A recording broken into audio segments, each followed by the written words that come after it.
Hello everyone, welcome to the channel for everything Arsenal and everything football. Thanks for being here. I hope you're all doing well and welcome to the match reaction and the player ratings for Brighton's 2-1 victory over Arsenal. And yeah, we lost again. Around March, April, during the lockdown, I was wondering, me and my doctor were wondering why my heart rate had suddenly stabilized. And now I know why. It's because Arsenal wasn't playing. Each time Arsenal plays, you just get stressed, you get depressed, and you just get sad. I mean, just before, like 2 weeks before the game started again, I saw a lot of channels doing predicted tables at the end of the season, predicted lineups and all that. And yeah, I jumped on a few of them and I did some myself. And I also imagined that at least we'd win like 5 out of the 9, 10 games remaining. But the way it's looking, I'm not even sure that we'll beat the likes of Norwich and Watford.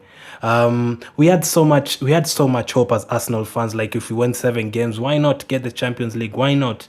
But that has been thrown out of the window within 2 games, within 2 matches against Man City, a game that we played well in the first half. We didn't expect anything from, lost. A game against Brighton Hove Albion, a team that beat us in 1982 and beat us in 2018. They've now done a double over us. 6 games against Brighton since they were promoted. We've only beaten them once. And that was the first game after their promotion during Wenger's season. They've beaten us 3 times and we've drawn twice.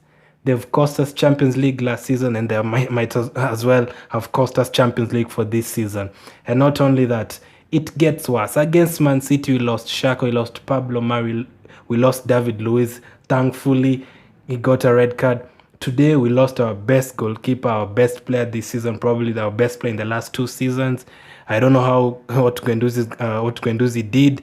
Probably going to be suspended. We literally don't have any players for the next game. I don't know whether the likes of Cranky are watching this, but we actually don't have players for the next game. Another thing I want to point out, I did a match reaction for Brentford against Arsenal and people said I was overreacting about the defense and it was just a friendly. Players were just getting ready. Getting ready for what? They've done nothing since that game. And if you count that game, it's actually 3 losses in a row. 3 losses in a row. Brentford, City, and today 3 losses in a row. And in all of those games, it's not like we lose 1-0 or anything like that. We actually concede goals. In those 3 games now combined, it's 8 goals we've conceded. 8 goals conceded against those 3 teams. So it's not looking good for us right now, both defensively and attacking wise. Players are not performing all round. The substitutions are poor. Yeah, for me, it actually looks like Arteta doesn't even really know what to do with this team anymore. Like, for me, it looks like he's just waiting for the transfer just to sell players and to buy more players. I don't even really see why we need to get into the Champions League because we're actually going to be embarrassed. If we end up playing like the Bayerns and Real Madrid, imagine us playing against Messi right now. Messi running onto Bellerin who's out of position and the midfield that is open. We are going to be embarrassed. So I think it's a good thing for us not to be in the Champions League, but I still want us to be in Europe because I don't want us to say let's finish 12th or 13th because that I feel it will hurt us more because literally no player would want to join Arsenal. So that will terribly affect our transfer plans if we have any. That will definitely affect us badly. And as I've said, everything was better during the lockdown. Arsenal comes back and ruins everything. And the lineup, I don't know about the lineup. I was actually happy with the lineup. Pepe, Lacazette, Aubameyang, expected goals. Defense, we went with what we have.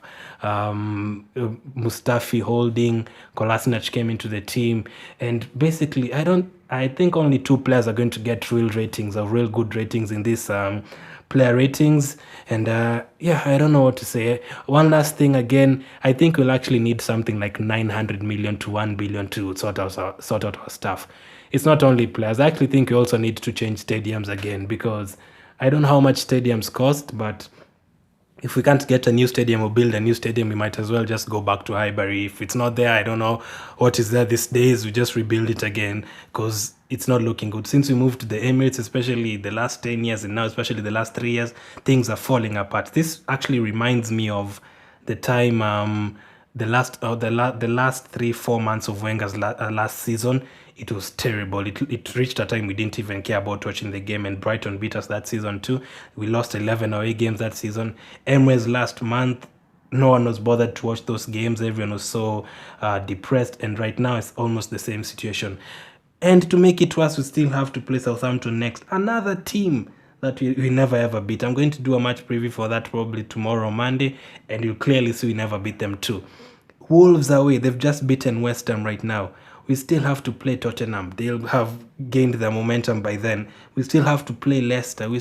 We are in trouble. And as I've said, Watford, Norwich teams expected us to beat. I don't even think you're going to beat them now, because the way it's looking, they expect to beat us. That's the fact. They actually expect to beat us, not the other way around. So anyway, let me just get into the player ratings, and I'm just going to rate the 11 players who started plus Martinez, because the other ones came really late on, so I'm just going to give them standard 5s. But let me start with Leno.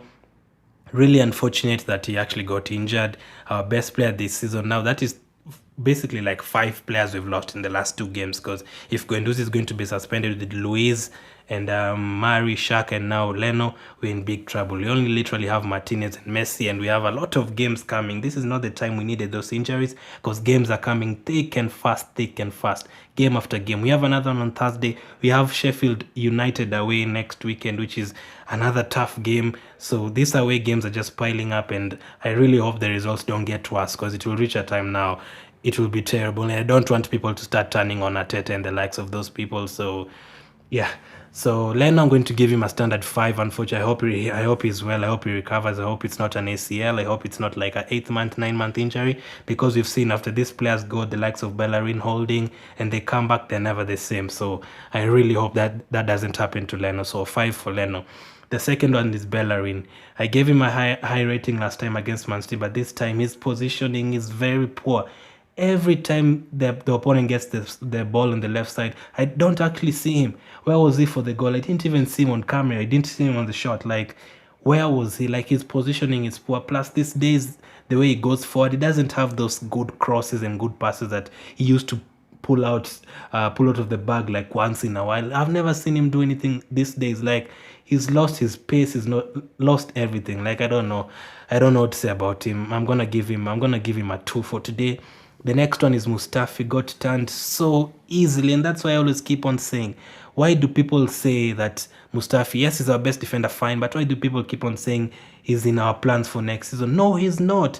There's no way you can improve him more than what he is right now, and he's still going to lose concentration. He's still going to make mistakes at least 5 times in a season. You don't want a player who's going to make 5 mistakes in a season. You want defenders who are solid. To be honest, the likes of Brighton has better defenders than us. Brighton, Southampton have better defenders than us. All those teams in the relegation zone have better defenders than us. The only thing is that they don't have good goal scorers like we have. Aubameyang saving us for the entire season. They don't have such players. So yeah, I'm going to give Mustafi. I'm also going to give Mustafi a 2, unfortunately. The next one is Holding. Looked so slow. I don't know, the strength is not there anymore. Gets turned so easily. Reminds me of the Brentford highlights that we saw. So slow, turned easily. So I'm not even going to talk about him a lot. I'm just going to give him a 2. He had to play because we don't have anyone else there. So 2 for him. I can easily see him getting loaned out next season. The next one is Kolasinac. There's a time he went forward and I saw him sleeping like twice. Why? Why does it always happen to us? And then after the game, I saw all of them wanting to fight him, Guendouzi. That's what they like doing, like getting themselves into drama and frustration when you could easily have won the game for Leno. So Kolasinac, I'm also going to give him a 2. The next one is Guendouzi. As I've said, he's probably going to be suspended or fined later on. And I don't know, he was holding on to the ball too much. So I'm going to give him also a 2. No one is going to get less higher than that, honestly. Ceballos, another one, holding on to the ball too much. The only good game he's played for us was against Burnley almost 5 years ago. That was, of course, it was early in the season, but it actually does feel like 5 years ago. I'm also going to give him a 2. No chances created, nothing, no flair from midfield, nothing, no creation at all. The next one is Pepe. This is going to be a bit positive. I'm going to give him a 7. That goal was nice. I actually thought we were actually going to get something from there. The goal was really nice. Carved it to the top corner, top bins, good goal.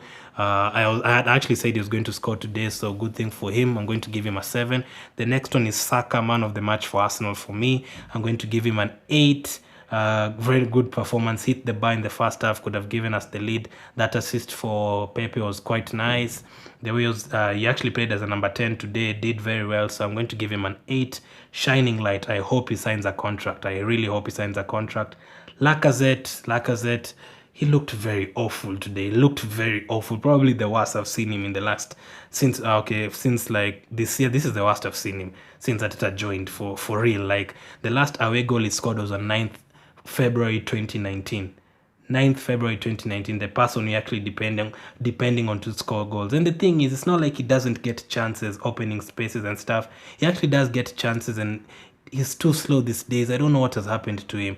You know, that is the same way that same thing that happened to the likes of Sanchez. It does reach a time that you just see these players and you're like, maybe they don't even want to be here. Same with him. So like I said, I'm going to give him a 2. Aubameyang, I'm also going to give him a 2. Really poor. Those two, it could easily be a 1 for Aubameyang. Lacazette, Guendouzi, Kolasinac, Bellerin, it could easily be a 1 for all of them. So Aubameyang 2. The next one is, again, poor performance. I don't know why he's playing on the left. I don't know what's going on there. I want him as a striker. If you're playing 2 strikers, play 2 up front. I don't know what goes on there. Martinez came on. Nothing really to blame him with. Maybe just because he conceded the 2 goals, I'm going to give him a 5. As I've said, I'm not going to rate that. Now, Martinez is going to be important for us because you have some really tough games and he needs to pull out some saves like Leno does, and those FA Cup games. If you're going to win that trophy, he needs to be there for us, and this is his chance now. There's been rumors that we want Fraser Forster, I think, from Celtic to replace him because he wants to go to have first team football, but this is his chance now for us because Leno could be out for a while. Nketiah gets a 5, Willock gets a 5, Kieran Tierney gets a 5, Nelson gets a 5. That's a standard 5. I didn't really see them for that long. So let me go to the manager now. Arteta today, I'm seriously going to give him a 2. And that 2 is because he actually started with the starting lineup that I wanted in terms of starting Pepe and Aubameyang and who else was it? I also wanted Lacazette to start, to be honest, but why didn't he bring on Martinelli? 2 games in a row he doesn't bring on Martinelli. For me, I'd even have brought on Ozil today because I don't know. I don't see the point of taking out Pepe, taking out Saka, and bringing the likes of Nelson and Willock every single game. I don't see the point at all. So he needs to be careful because some fans are starting to blame him for substitutions and stuff. But anyway, I don't want to make this long. Sorry for the delay. Sorry for not putting this out early. I was really depressed. I wasn't happy because of the result. Really depressing. Don't even really feel the fun of watching the games anymore. So yeah, those are my player ratings. Let me know in the comment section what your player ratings are, which players disappointed you most, which players stood out for you most. I'll have my preview on Monday for Southampton Arsenal. I don't know, I probably predict a Southampton win on that day. Yeah, that's all I wanted to say. And yeah, keep taking care, keep staying safe. I'll link up my other videos in the description and the YouTube card. Thanks for watching, and I'll talk to you later.